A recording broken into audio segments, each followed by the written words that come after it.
Selamat malam, selamat datang di Ekonomik with me, Ruli Kurniawan. Dan malam ini Ekonomik akan membahas antara lain Menteri Keuangan. Tapi sebelumnya kita akan Menteri Keuangan terkait dengan Purbaya, terkait penjual thrifting yang siap bayar pajak. Dan nampaknya juga Purbaya akan benar-benar meminta pajak dan juga ilegalkan thrifting di Indonesia. Dan berikutnya kita akan bahas juga terkait dengan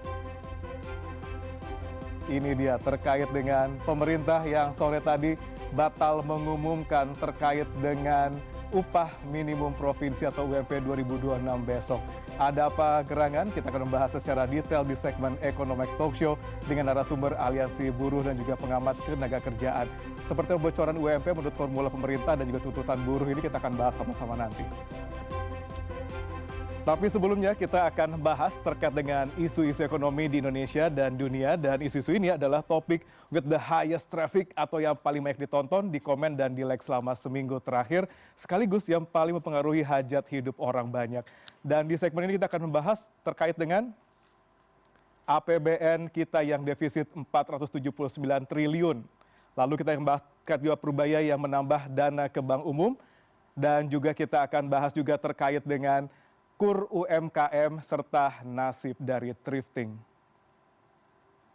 Yang pertama, kita akan bahas terkait dengan APBN kita yang tekor, di mana Menteri Keuangan Purbaya Yudi Sadewa melaporkan anggaran pendapatan dan belanja negara APBN tekor 479,7 triliun rupiah.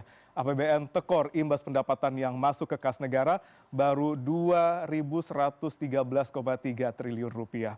Di sisi lain, pemerintah Prabowo telah membelanjakan uangnya hingga 2.593 triliun rupiah. Sementara itu, keseimbangan primer tercatat surplus 45 triliun rupiah. Berdasarkan catatan Purbaya, Kementerian Keuangan mengumpulkan penerimaan 73,7% dari Outlook 2025. Adapun total target penerimaan negara tahun ini adalah 2.865,5 triliun rupiah. Pendapatan negara per Oktober 2025 diperoleh dari penerimaan pajak sebesar 1.459 triliun rupiah dan kepabeanan serta cukai senilai 243 triliun rupiah. Ada juga yang bersumber dari pendapatan negara bukan pajak sejumlah 402,4 triliun rupiah. Dan berikutnya kita akan bahas terkait dengan Kementerian Keuangan yang menambah penempatan dana pemerintah ke perbankan umum sebesar 76 triliun rupiah. Dengan tambahan itu, uang negara yang ditempatkan di perbankan mencapai 276 triliun rupiah. Bank Mandiri mendapatkan 25 triliun rupiah, BRI sebesar 25 triliun rupiah, BNI 25 triliun rupiah, dan yang terbaru Bank DKI mendapatkan 1 triliun rupiah. Kemenku juga menyampaikan realisasi penyerapan penempatan dana 200 triliun rupiah yang sebelumnya diguyur ke Bank Himbara. Hingga 22 Oktober, realisasi penyerapan telah mencapai 167,6 triliun rupiah atau setara 85% dari total 200 triliun. Rinciannya, Bank Mandiri dan BRI menyerap 100%, masing-masing 55 triliun rupiah. Lalu BNI sebesar 37,4 triliun rupiah atau 68% dari porsi 55 triliun rupiah. BTN sebesar 10,3 triliun rupiah atau 41% dari porsi 25 triliun rupiah dan BSI sebesar 9,9 triliun rupiah atau 99% dari porsi 10 triliun. Dan berikutnya kita juga akan bahas terkait dengan Presiden Prabowo Subianto yang mengungkap Indonesia tak hanya akan memiliki industri mobil nasional, melainkan juga motor nasional karya anak bangsa. Menurut Prabowo, rencana itu siap direalisasikan sehingga dapat diproduksi secara massal dalam beberapa waktu mendatang. Indonesia nanti insya Allah akan jadi negara yang hebat. Ya. Kita akan punya mobil buatan Indonesia sendiri. Motor buatan Indonesia sendiri. Ya. Saya sudah siapkan nanti semua becak di seluruh Indonesia harus becak pakai motor listrik.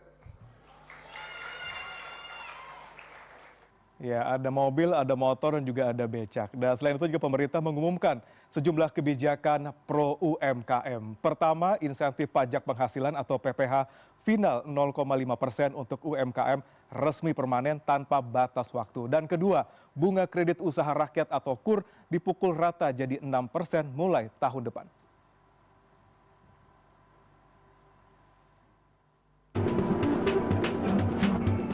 Pemerintah menegaskan bahwa tarif PPh final untuk UMKM kini ditetapkan secara permanen.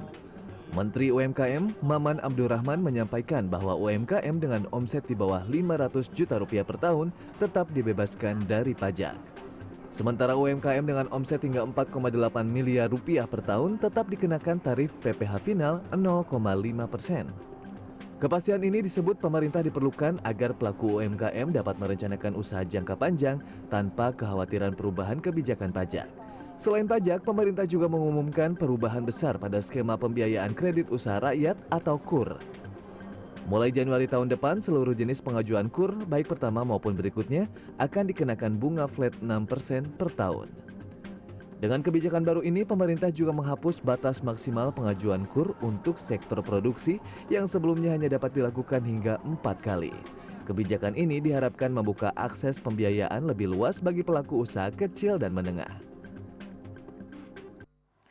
Di balik ramainya tren thrifting atau pakaian impor bekas, pemerintah terus memperketat penertiban impor ilegal dan mendorong pedagang impor bekas ilegal untuk beralih ke 1.300 merek produk lokal yang saat ini sedang disiapkan. Sementara hasil rapat dengar pendapat dengan Aliansi Pedagang Thrifting di seluruh daerah, Komisi 11 DPR akan memanggil pemerintah untuk menentukan solusi agar perdagangan thrifting tak ditutup permanen. Deputi Bidang Usaha Kecil Kementerian UMKM, Temi Satya Permana menegaskan penertiban pakaian bekas impor ilegal terus diintensifkan. Ia menyebut tantangan terbesar saat ini adalah mendorong pedagang agar mau shifting ke produk lokal. Pemerintah sedang menyiapkan skema bisnis antara brand lokal dan pedagang, agar peralihan dari produk impor bekas ke produk dalam negeri dapat berjalan bertahap dan berdampak pada penguatan UMKM. Ini bisnis ya. Bisa saling menguntungkan, tidak boleh saling merugikan. Yang pasti kita ingin barang-barang dari produk lokal itu semakin banyak dijual di pasar. Sedang menggodok nih dengan teman-teman pemilik brand skema bisnis seperti apa. Tapi yang pasti dari yang brand besar saya udah ketemu, dengan yang brand UMKM, brand lokal UMKM kita udah ketemu. Yang pasti mereka ingin sebetulnya berkolaborasi dari teman-teman pemilik brand ya. Sekarang siang nanti saya ketemu dengan teman-teman pedagang. Sementara dalam rapat dengar pendapat di Badan Aspirasi Masyarakat atau BAM DPR RI, pedagang thrifting Pasar Senen Rifai Silalahi menjelaskan bahwa usaha thrifting tidak mengancam keberlanjutan UMKM. Menanggapi hal itu, Wakil Ketua BAM DPR Adiana Pitupulu meminta Komisi 11 untuk memanggil mitranya yakni Menteri Keuangan dan Menteri Perdagangan. Adian juga menuturkan persoalan thrifting merupakan hajat sebagian besar masyarakat Indonesia, terutama bagi milenial dan Gen Z sebagai pemakai utama. Data yang diperoleh BAM DPR, 67% warga yang menyukai thrifting justru masyarakat yang tergolong peduli lingkungan. Adalah kita selalu dituduh membunuh UMKM. Jadi tadi kita sudah diskusi di dalam, yang kita harapkan sekarang adalah solusi jangka pendek. Jangka pendeknya apa? Ini untuk sementara, tolong yang penindakan APH ini sekarang dihentikan sampai ada titik temu. Jadi jangka panjangnya kita berharap ini melalui BAM ini yang difasilitasi sama Bang Adian, kita harapkan ini dilegalkan. Wacana kesediaan para pedagang thrifting membayar pajak juga mencuat yang direspon tegas oleh Menteri Keuangan Purbaya Yudi Sadewa. Purbaya menolak mengaitkan persoalan tersebut dengan kesediaan pedagang membayar kewajiban fiskal. Tanggapan saya nggak perlu dengan bisnis thrifting. Yang saya kendalikan adalah barang ilegal yang masuk ke Indonesia. Saya akan membersihkan Indonesia dari barang-barang ilegal yang masuk yang ilegal.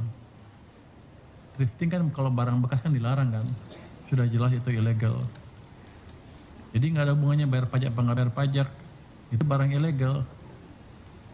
Menurut Anda apa? Kalau saya